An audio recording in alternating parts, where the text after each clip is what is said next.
Bonjour Jack, j'espère que tu vas bien. Nous sommes aujourd'hui ici le lundi 23 mars. Pour toi, c'est le mercredi 24. Et nous avons eu le cours de français hier. Nous avions parlé de la nostalgie des produits perdus. Ce que tu peux voir ici, ce sont des chevaux, des têtes de chevaux. La viande de cheval a mauvaise presse. Alors je vais agrandir. La viande de cheval a mauvaise presse. Manger du cheval semble aujourd'hui bien difficile. Le cheval est devenu un animal de compagnie, un ami que l'on ne peut plus aisément croquer. La viande de cheval ne représente aujourd'hui que 0,3% de la viande consommée en France, à moins de 300 grammes par an et par habitant. En 30 ans, sa consommation s'est effondrée en France, une baisse de 72%. Passant de 85 000 tonnes en 1981 à un peu plus de 20 000 tonnes en 2012. Les boucheries chevalines, avec leurs têtes de cheval accrochées au-dessus de la porte, ont connu leur apogée dans les années 60. Certains Français dévoraient, à l'époque, avec gourmandise, un steak de cheval par semaine. Mais de 1,78 kg de consommation moyenne par Français et par an dans les années 75-79, on tombe à 340 grammes entre 2005 et 2009. C'est dans le nord du pays et en Île-de-France que se trouvent encore les plus gros mangeurs de cheval. Ce sont en général des seniors, âgés de plus de 55 ans, qui croient encore aux vertus revigorantes de la viande de cheval. Revigorant, ça veut dire en fait un produit qui peut donner de l'énergie, qui peut donner des vitamines, et on ne peut pas tomber malade avec ça. Voilà, si on est malade, on mange de la viande de cheval. Voilà, ça va nous donner de l'énergie, ou ça va nous guérir. Donc il y a un peu ces stéréotypes. Alors ensuite, j'avais utilisé ce livre, Grammaire progressive du français, niveau perfectionnement. C'est un livre qui est bien fait, ce n'est pas vraiment un niveau particulier, mais on avait fait quelque chose d'assez embêtant. On avait, je crois que c'était ici, 12, on va voir, c'est le début. Voilà. Dessus, dessous, dedans, dehors. Mais là, il faut commencer par, c'est une préposition ou un adverbe de lieu. C'est où est placé un objet ou un animal ou une personne même. Même une personne. Alors, dans, inside, sur, on, au-dessus, above, ok. Mais on verra que les Français ont changé certaines choses. On a la grammaire, mais on sait que la culture française a tendance à vouloir changer les règles de grammaire. Alors, dans la ville, on peut dire à l'intérieur de la ville. Mais c'est plus commun de dire dans la ville.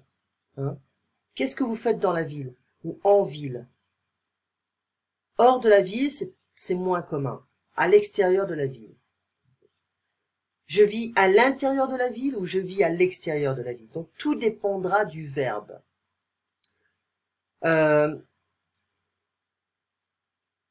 Mon appartement est situé dans la ville, ok, ou hors de la ville. Donc, on peut tout utiliser, mais tout dépendra du verbe. D'accord.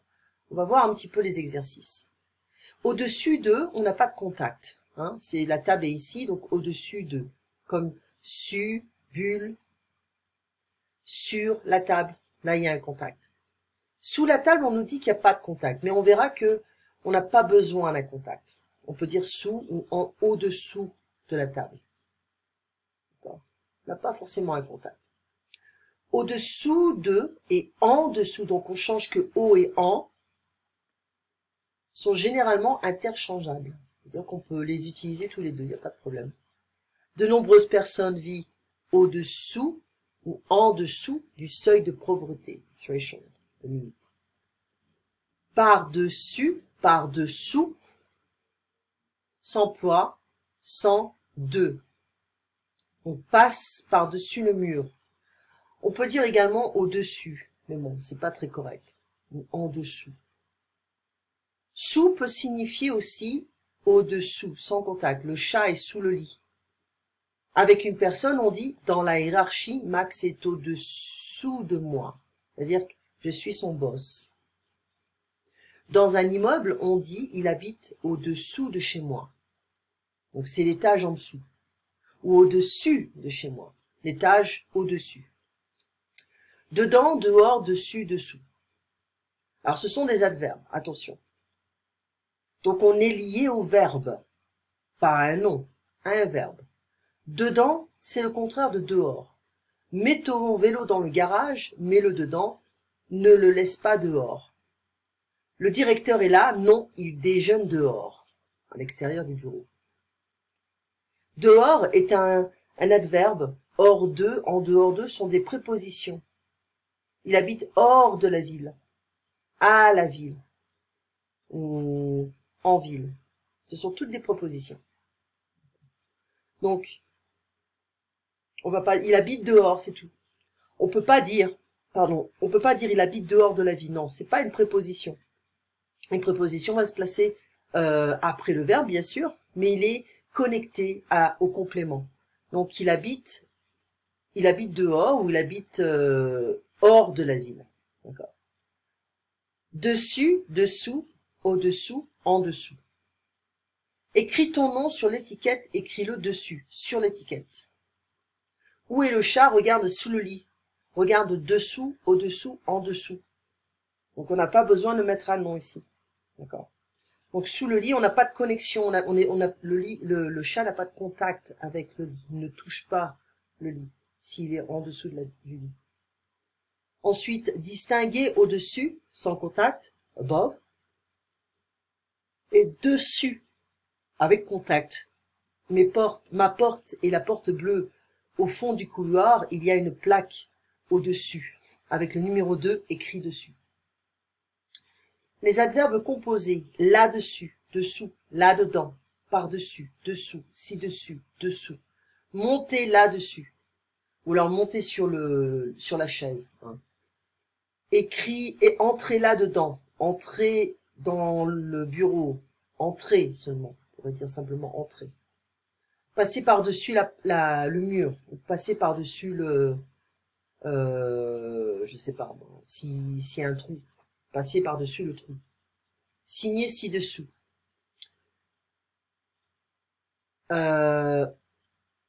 Signer ci-dessous, c'est sur le papier, hein, voilà, c'est tout. Les cas particuliers, s'asseoir sur une chaise, sur un banc, sur un canapé, mais dans un fauteuil, avec des bras. D'accord? Donc sur une chaise, sur un banc, sur un canapé, mais dans un fauteuil. Marcher dans le vent, sous la pluie, ce sont les éléments, mais à l'ombre, au soleil, on est exposé. Lire dans un journal, sur une affiche, sur Internet, mais passer à la télé, à la radio. C'est à la télé ou à la radio. Donc, on ne peut pas empêcher les oiseaux noirs de voler au-dessus de nos têtes, mais on peut les empêcher de faire leur nid dessus. C'est un proverbe chinois. On ne peut pas empêcher les oiseaux noirs de voler au-dessus de nos têtes, mais on peut les empêcher de faire leur nid dessus.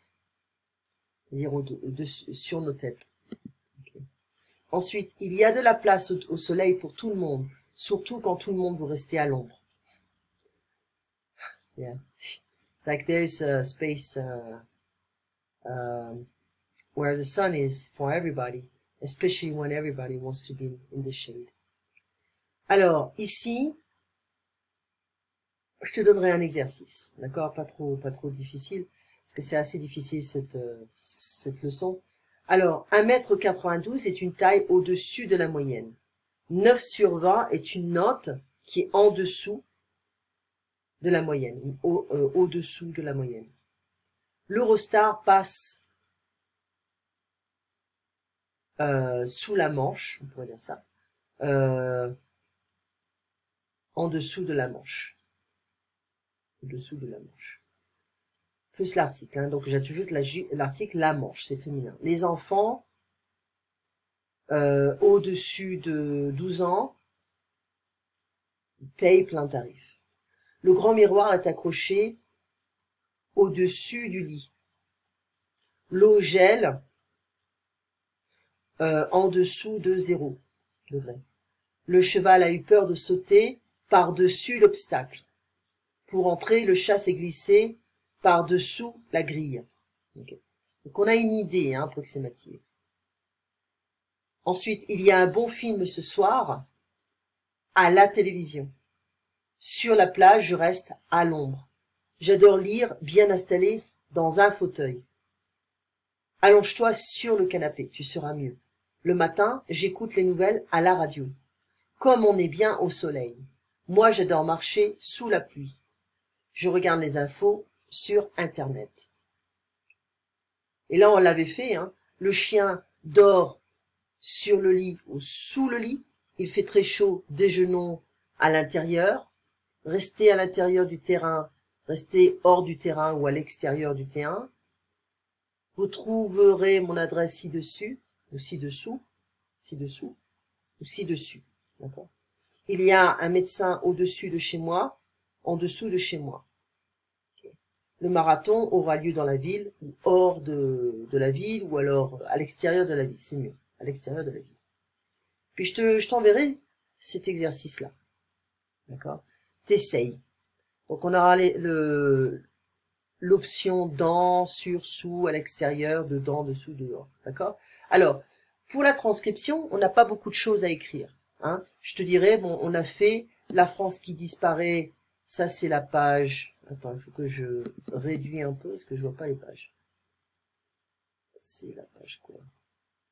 La page 83. Yeah, la page 83.